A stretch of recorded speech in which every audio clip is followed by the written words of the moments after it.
Welcome gamers to this week's vlog. So school's out for summer and that means lots of family things planned, but this week I did have time to get a couple more platinums. So without further ado, let's get into it and see what games I've played and what platinums I've earned this week. The first platinum this week is for Coffee Talk. This visual novel sees you play as the barista and owner of a Seattle coffee shop called Coffee Talk. The game world is populated by a variety of different fantasy races such as elves, orcs, mermaids, succubus, werewolves and vampires who serve as the shop's customers. As with all visual novels, the gameplay mechanic is very simple and it takes place over a 2-week period where each game day you are visited by a variety of fantasy characters who you will chat with and find out their various backstories, with the conversations all broken up by you making and serving different drinks.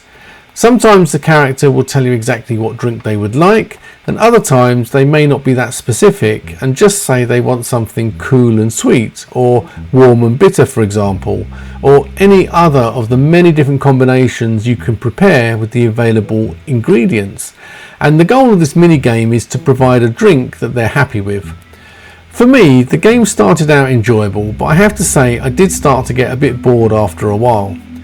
This may be purely due to the fact that I'd just come off the back of having a really horrible experience on the Telltale Batman game for the PS3, as detailed in last week's vlog, and I'd not originally planned to play another similar type game straight after. But due to my Ultimate Trophy Hunters challenge requiring me to earn at least one trophy every day of the year, and I was extremely busy last Sunday with the family, so I didn't get a chance to do any gaming that day, and knowing that Coffee Talk had a trophy that you can earn purely for starting up the game, I knew it had a very quick trophy that I could get within about a minute without actually needing to commit any time to playing it. And so in a true break the glass in case of emergency type fashion, I started up the game, popped the first trophy at 4 minutes to midnight to keep my daily streak alive. And being that I'd already started the game for this reason, I thought I may as well just carry on and complete it and get the platinum.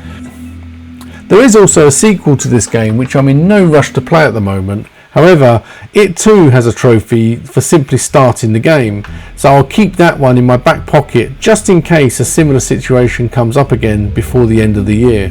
The second platinum I earned this week was much more up my street and was called Ravenous Devils, which is a horror cooking simulation game. Think of it a bit like Overcooked with serial killers.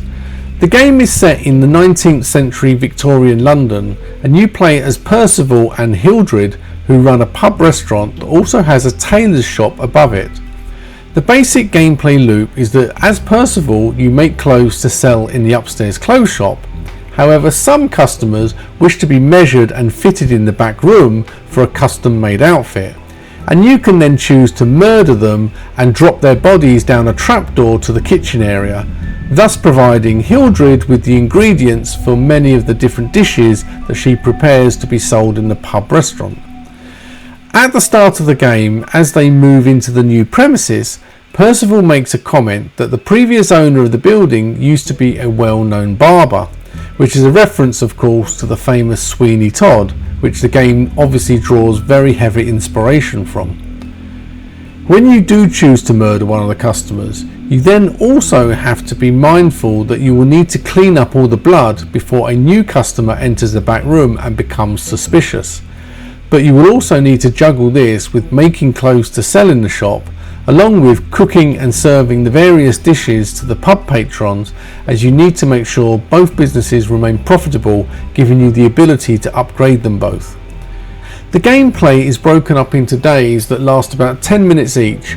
Before each day starts, you'll have some time to prepare as much as possible in advance before you open up both shops, and are then required to keep switching between the two characters as you try to manage both shops in an effort to make sure that both sets of customers, the ones that remain alive of course, are happy, leading to favourable reviews which improves the shop's reputations, and this is the main way for progressing the story. As the game progresses, you also have the ability to take a body upstairs to a greenhouse style attic where you can compost the body and make fertilizer, giving you the ability to grow vegetables and thus add new dishes to the menu. This of course results in you being able to earn more money from the more expensive dishes. However, it also means that you have to start making dishes to order, increasing the difficulty due to not being able to prepare as much in advance. As Hildred in the kitchen area, you start off with a basic meat grinder, but as you upgrade you're able to install a butcher's chopping block to prepare steaks, as well as a sausage making machine. At the start of the game, you not only have to prepare the meals, but you also have to serve them in the pub as well. But as the game progresses and the dishes become more and more complex to prepare, you're able to hire someone that will stay in the pub to take orders and serve everyone, meaning you can concentrate on the meal preparation and send them up to the pub using the dumb waiter system. Not long after you have completed the first couple of in-game days, you receive a letter from a stranger who refers to themselves as Jay. It is clear that the person has discovered your secret, but rather than reporting you to the police, as they are someone that also enjoys eating human flesh, they instead blackmail you, asking you to kill specific characters that they send to the shop, and that serves as the game's main story arc, and you're required to prepare a banquet for Jay later in the game. Upon completion of the main story, however, you're free to just carry on playing, which provides the opportunity to clean up any trophies that you may not yet have earned. And also, the fact that all of these are not missable means that it's a clean trophy list and you don't need to worry about referring to any sort of guide. I really enjoyed this game, and so long as you don't mind the blood and gore, I would highly recommend giving it a play. So, very quick recap of the trophies that I've earned this week. Starting off last Sunday, the 19th of July, where I got that one trophy to keep the daily streak alive on Coffee Talk. And on the Monday, I then carried on playing Coffee Talk to get the platinum on that. Then moved on to Ravenous Devils, and then on the Tuesday I completed Ravenous Devils and managed to get the platinum on that. I then moved on to Gas Guzzlers Extreme, which is a game that's currently on my backlog, and I started to chip away at the solo campaign on that. And I've gone through all of that and done everything that was required for the solo campaign, and then moved on to the zombie mode, and I've been going through getting all the different waves of zombies. There are a few trophies left on Gas Guzzlers Extreme, so I will do a full report on that game hopefully next week once I've got the platinum. Mostly all of the trophies remaining are just getting X amount of kills of different types of zombies, so it's just a grindy trophy rather than difficult trophies. As you can see, I'm on 306 platinums now, and my trophy completion percentage is up to 83.71%, and trying to get that up to 87.4 by the end of the year. Now that we're getting towards the end of July and well past the halfway mark of the Ultimate Trophy Hunters Challenge, with just a little over 5 months remaining, I thought it'd be prudent to make some sort of plan as to what games I still need to complete to be able to complete the challenge in its entirety. So of course this led me to compile a spreadsheet, and I'll share that with you now. So taking a look, you will see that what I've done is gone through and added all of the different columns as to what challenges are still remaining. So for example, on the alphabet, what letters I still have to try and complete. For the genres, which ones are still remaining. I then went through and added all backlog games that could satisfy some of these challenges to minimize the total amount of games that I need to complete. Then obviously had to fill in games that will be started from new to be able to complete the rest of the challenges. And as you can see from the spreadsheet, this takes me down to the fact that I'm actually going to have to complete in total about 67 games, some of which I've done. I've highlighted in green the ones that I have got the platinums for over the last couple of weeks, so I'm starting to chip away at this, but it's no mean feat and I still have a lot of work to do. And as the sort of weeks and months progress, if I don't start getting all of these ticked off, it's going to get to some very, very hectic and panicky last few months. So if you're interested in having a look in more detail of what my plan is, then please see the link in the description for the Ultimate Trophy Hunters Challenge spreadsheet that not only shows you what my roadmap plan is for the last 6 months, it will show you the total stats that I have so far and all the games that have been completed. I can quickly show you here. So the summary will show you where I'm at with the challenge in terms of percentage, and then looking at this will be the games that I've currently ticked off in all the different challenges, so you can see what has been completed, and I've marked off all the games that I'm planning to complete. And if you're interested, then take a look and let me know what you think of my sort of game plan for the final 6 months. It's now that part of the vlog where I answer questions from my Discord community, and usually in a vlog I'll answer 2 questions and give 2 or 3 examples in my answers. However, there was a question that's come up that was quite intriguing to me and I wanted to give it a bit more time. So this week, the question from Diffident Duck, I'm actually going to give 9 different examples and I'd like to share all of those with you. So the question is, what games have you played that had the most fun and unique gameplay mechanics? So what I'm going to do this week is I'm going to tell you the game, tell you what was unique or fun about the gameplay mechanic, and then show you a little clip of that and then move on to the next one. So the clips will break up my answers. With the first one being Before Your Eyes, and that is on the PlayStation VR 2. Now what I found was very unique about the gameplay mechanics for this game is that you do all of the gameplay and control it all with your eyes, by basically just blinking. And it may seem simple, but it's a very intriguing way to actually play the game. It's a great fun game, a great little story, it's not too long, and essentially you blink at different points in the game to be able to progress the story, or you have to concentrate and stare and blink in certain areas of the screen to be able to trigger different things. So let's have a quick look at how that is on screen.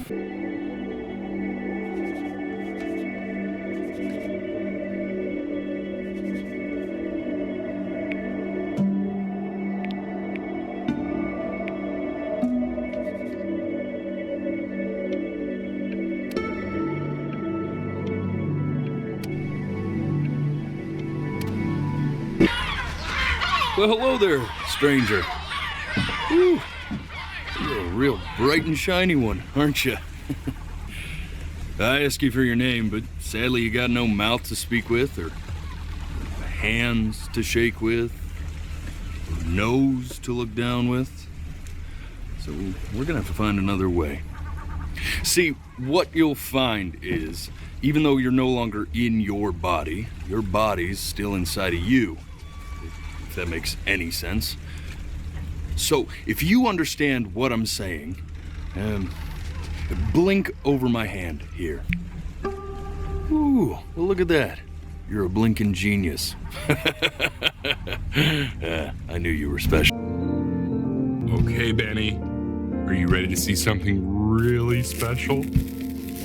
I just don't want him to get attached. Richard. What? That's the cutest thing I've ever seen. Yeah, what's wrong with that? We can't keep him, can we? I mean, I'm pretty much definitely allergic, so no, right? No. We'll find someone to take him. But, while he's here, I say we call him Ernie. Little Ernie. Fits him, doesn't it? Oh, he's so cute. He's so sweet. I think.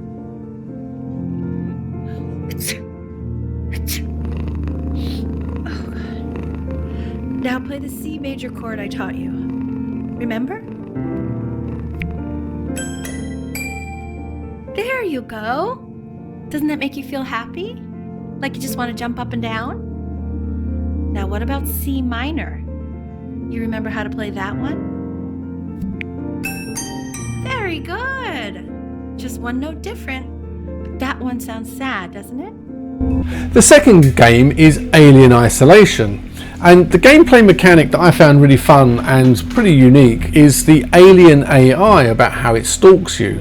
So there's a couple of aspects to this. The first being that the alien sort of tends to learn as the game progresses. So the more you do something, the more it learns about how you behave and react. So if you're always hiding in lockers, it then knows to try and search the lockers.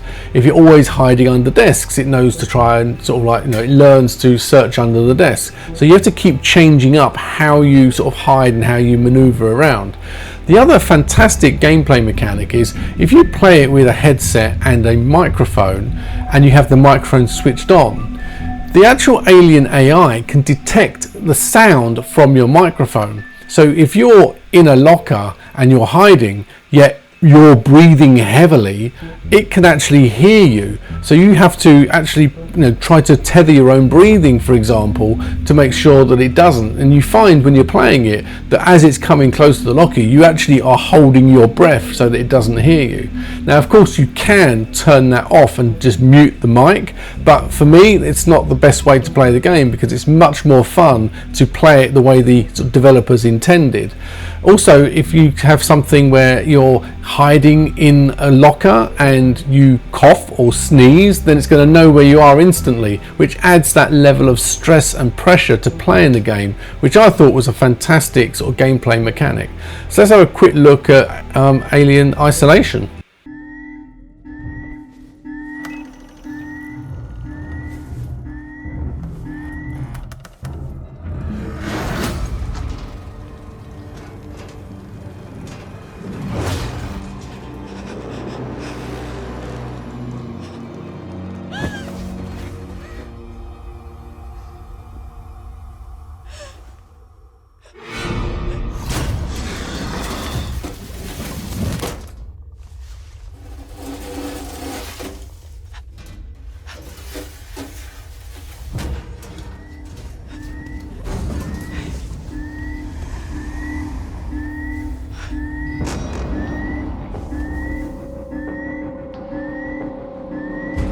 The third game is Hellblade: Senua's Sacrifice.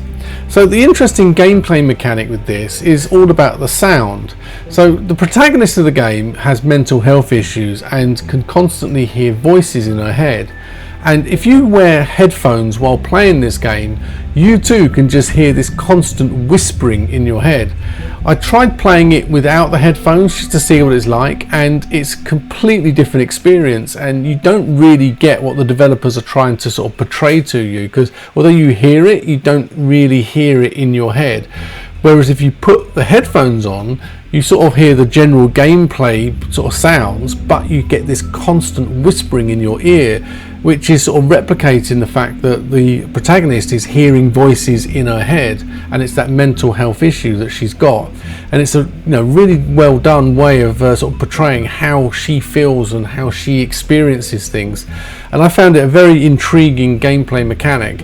And if you're going to play the game, I highly recommend, if you can stand it, to wear headphones for the entire game and get that full experience.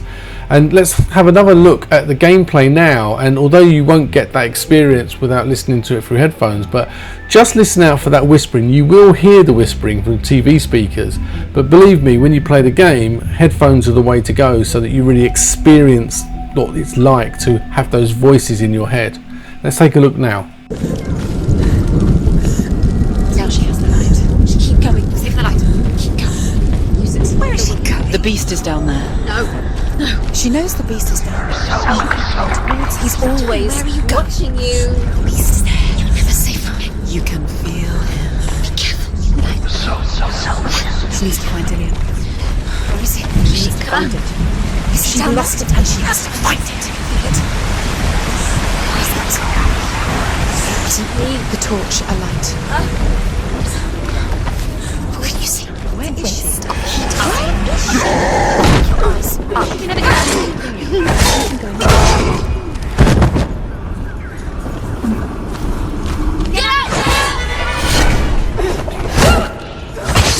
Finish it! Finish it!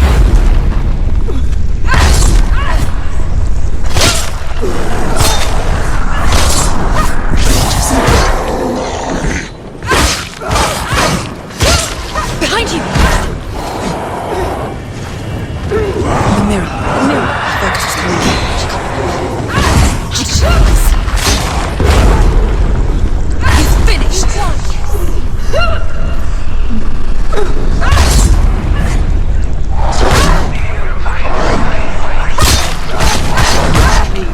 Go. Wrong way.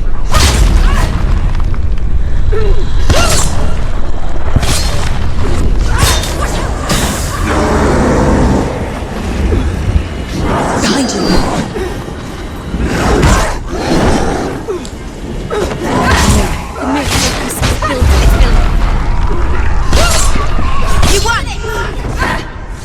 The fourth game is Tearaway, which was on the PS Vita.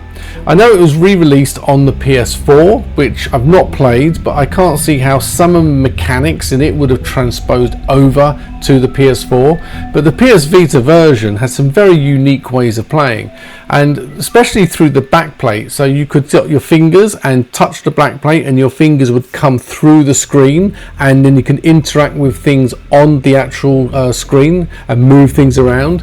You could tap the backplate to make things bounce. You could use the camera to track things. You could do all sorts of things with the sort of like mechanics of moving the Vita around to guide things around on screen. It was just a really fun game, and it was just a really enjoyable experience playing it on the Vita with the different things that you could use for the Vita. So rather than some gameplay footage, I think that really shows it off is the trailer that they came out for the game. So let's have a quick look at that one now.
The fifth game is Superliminal, and the gameplay mechanic was quite fun, and I found quite unique about this was the fact that you have to keep changing the perspective of different items to be able to solve puzzles and progress through the game.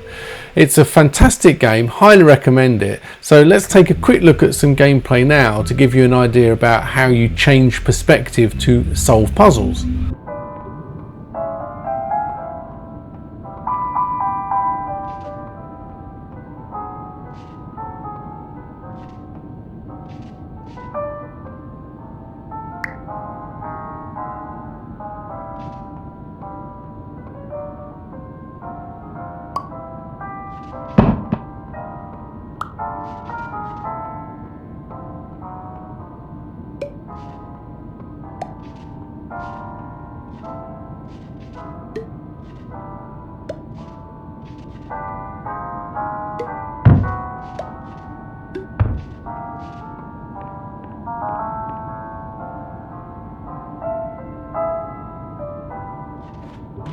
During eyelids, you will lose the ability to awaken suddenly due to realizing that this is a dream.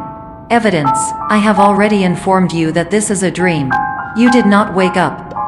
Please complete the remaining orientation activities.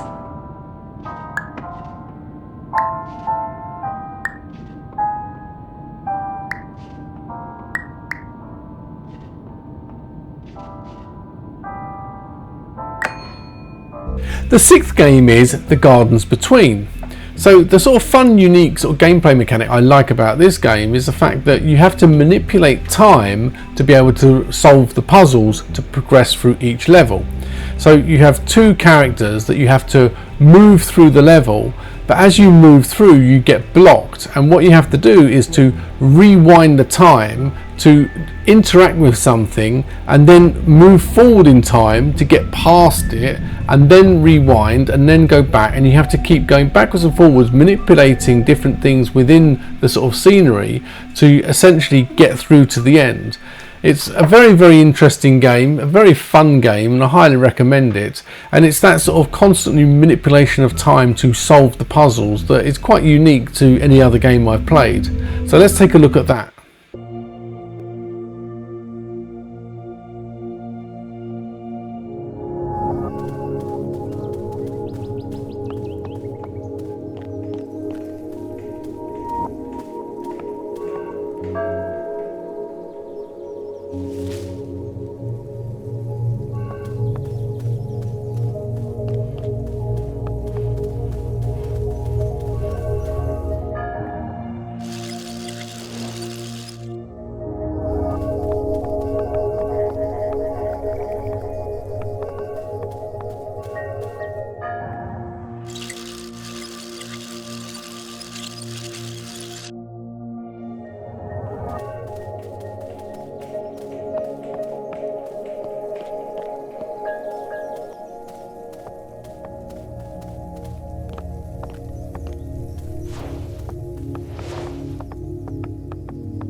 The seventh game is Outer Wilds, and the gameplay mechanic I found really fun with this is the 22-minute time loop.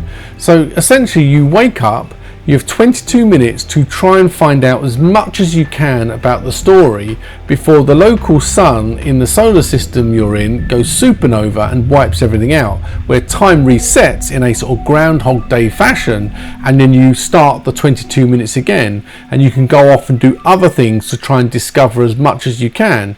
And the idea is that you're trying to discover enough to break that time loop cycle.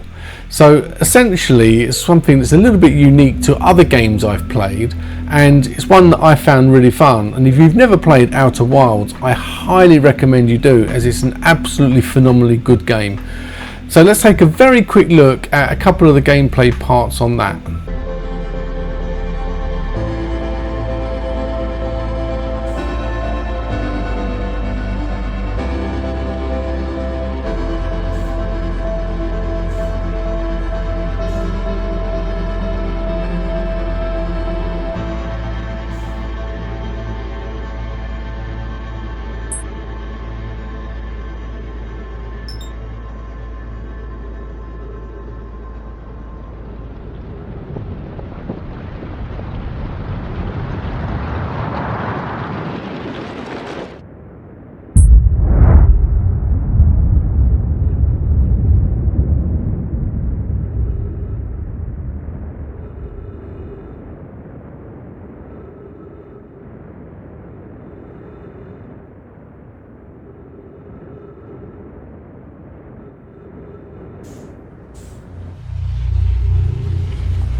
The 8th game is Brothers, A Tale of Two Sons. So the gameplay mechanic I really enjoyed with this game is the fact that you have to actually control both brothers with the same controller. So you have one brother being controlled by the left thumbstick and the left bumper buttons, and the other brother by the right thumbstick and the right bumper buttons. And you have to sort of maneuver them both around and essentially solve puzzles by getting them to do different things. One brother can do certain things and another brother can do other things, and you have to work in tandem, but doing it all using the same controller. So it's quite a fun mechanic, and it takes a little bit of getting used to in the first few minutes, but once you do, I just found it a really fun game to play that way. So let's take a quick look at some Brothers, A Tale of Two Sons.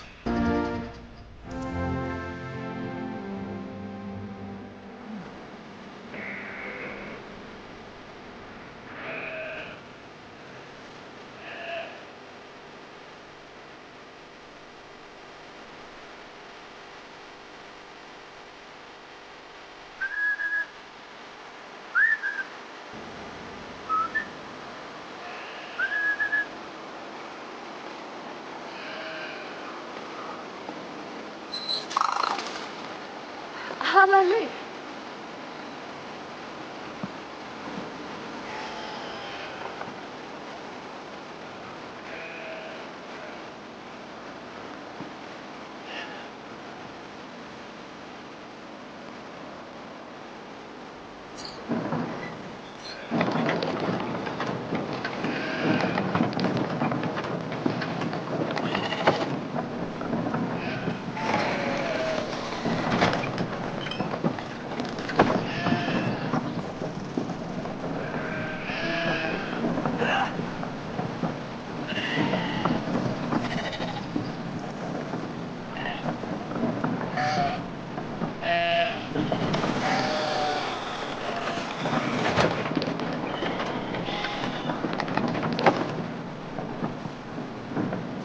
The 9th game is Old Man's Journey, and the gameplay mechanic that's quite fun with this is that you have to get the old man to progress on his journey, and you do that by manipulating the background scenery, by lifting it and raising it and lowering it to align everything up so that he can continue on his path to get onto the next screen.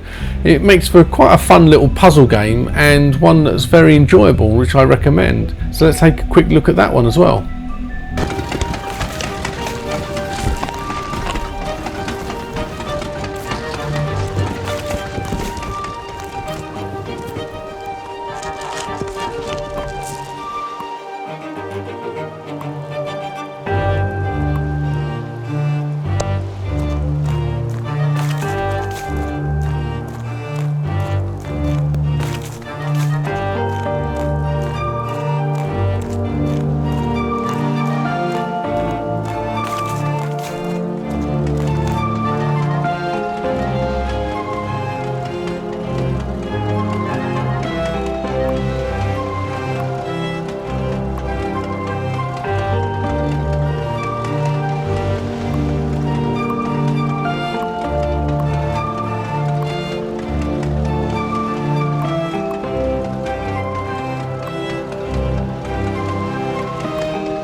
So that's it for another week's vlog. I just want to take this opportunity to say a very big thank you to these gaming legends that you can currently see on screen, who are my Patreon supporters. If you're interested in joining the Discord community, access is via Patreon and give you the opportunity to ask me questions that I'll answer in future vlogs as well.